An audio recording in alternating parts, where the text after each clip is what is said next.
now is what photographers call the magic hour. I've just spotted another great shot. Going to try and put together a series of stitched images. I'm hoping for a really exciting shot. That's exactly what we want. I've got 2 lights set up and we've got this lovely wooden line. The exposure range is just too great.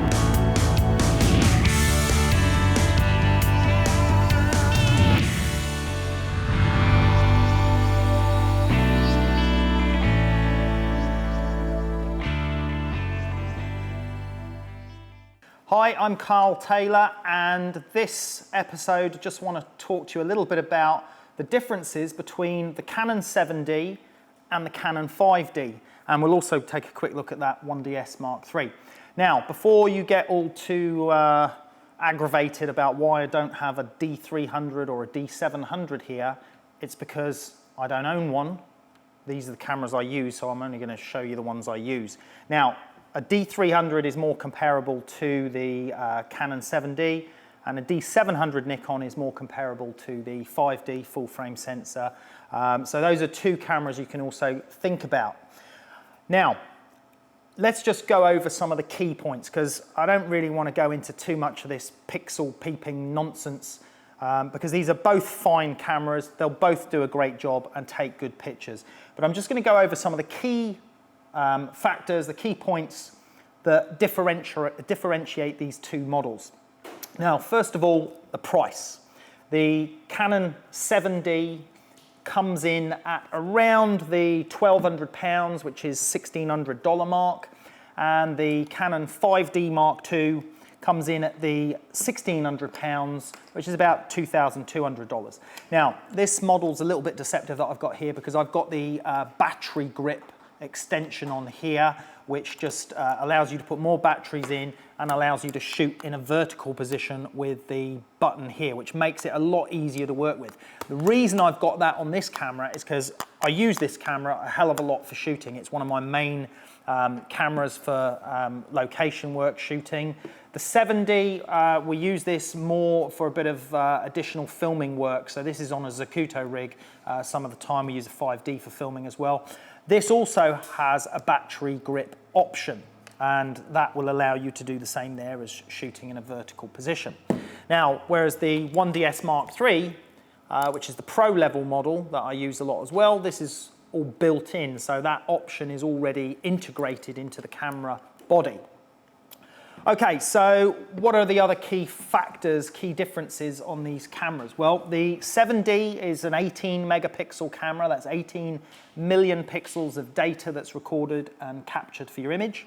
The 5D is approximately 22 megapixels, so it's a slightly higher resolution camera than the 7D. Not a lot, you'll get a perfectly good image from an 18 megapixel image.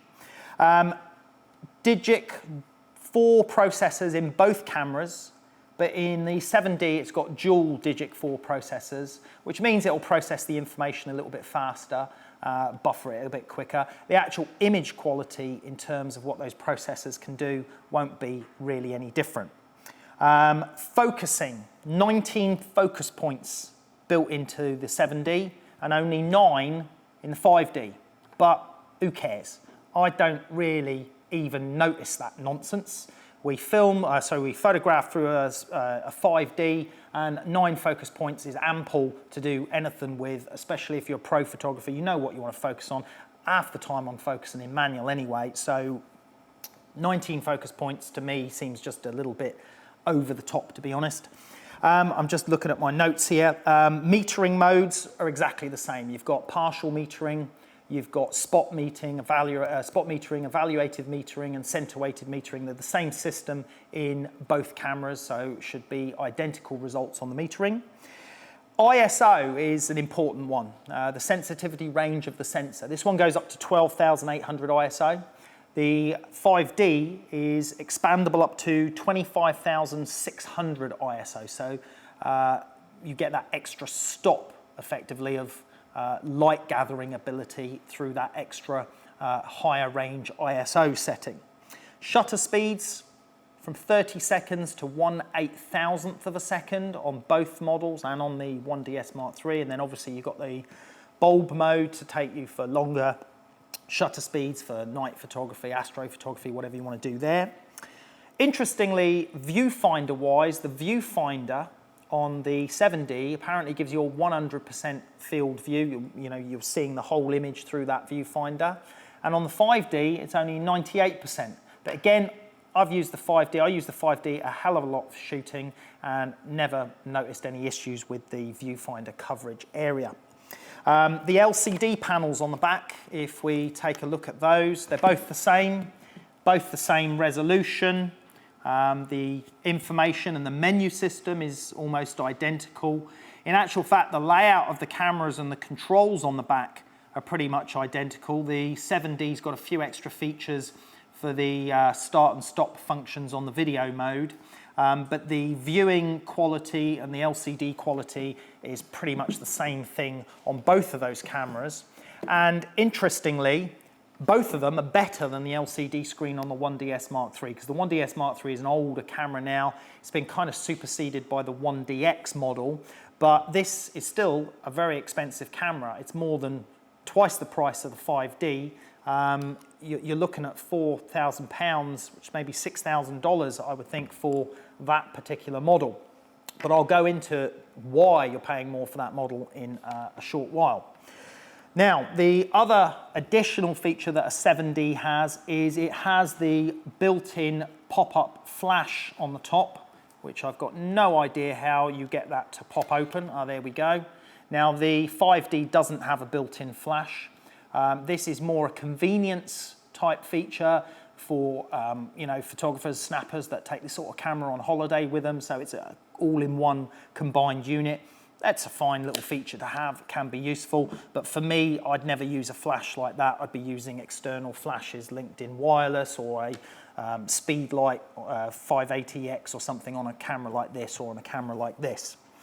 What else have we got? Oh, interestingly, this one shoots 8 frames per second in motor drive, in continuous shooting mode, effectively. The 5D only manages 4 frames per second, so that could be useful if you're into sports photography or wildlife. Having that extra fast shooting frame rate is quite impressive on a camera that is actually cheaper than the 5D Mark II and the 1DS Mark III. Other main features are the video modes. Now, the 5D Mark II was always renowned as this incredible camera for shooting video. 1920 by 1080 full HD movie option on the 5D revolutionized the way some cinematographers used cameras for acquiring footage for different stuff. And that's brilliant, and still is brilliant on the 5D. It's been slightly improved now on the 5D Mark III as well. But on the 7D, we've also got 1920 by 1080 full HD movie mode. But in addition, and the reason we actually own this camera for that purpose, is that you also have the option to film at 60 frames per second on the 7D, giving you slow motion capability, allowing you to pretty much slow the picture down to 2.5 times speed. But it only does it at 720 by 1280 HD resolution. So it's not full HD, it's kind of like a mid-range HD. But it does give you some pretty good creative options if you're into video to doing a bit of slow motion work. The 5D Mark II, unfortunately, does not have the option for 60 frames per second video. And it's probably a lot down to the dual digit processors in here as well, and how fast it can translate the information, if you like, from the video.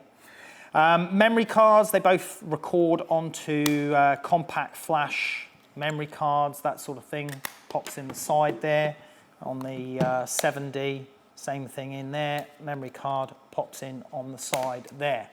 So that's about it. Those are the main differences that I've found between the two cameras.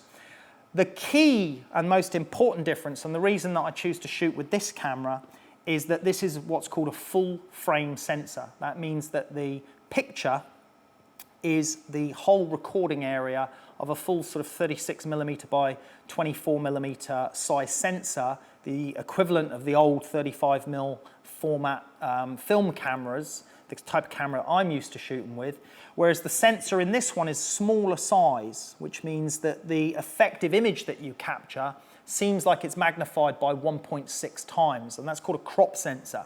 Now, we're going to do a part 2 to this little tutorial to tell you and show you exactly what a 1.6 crop sensor is and compare a full frame sensor and give you a bit more information about that.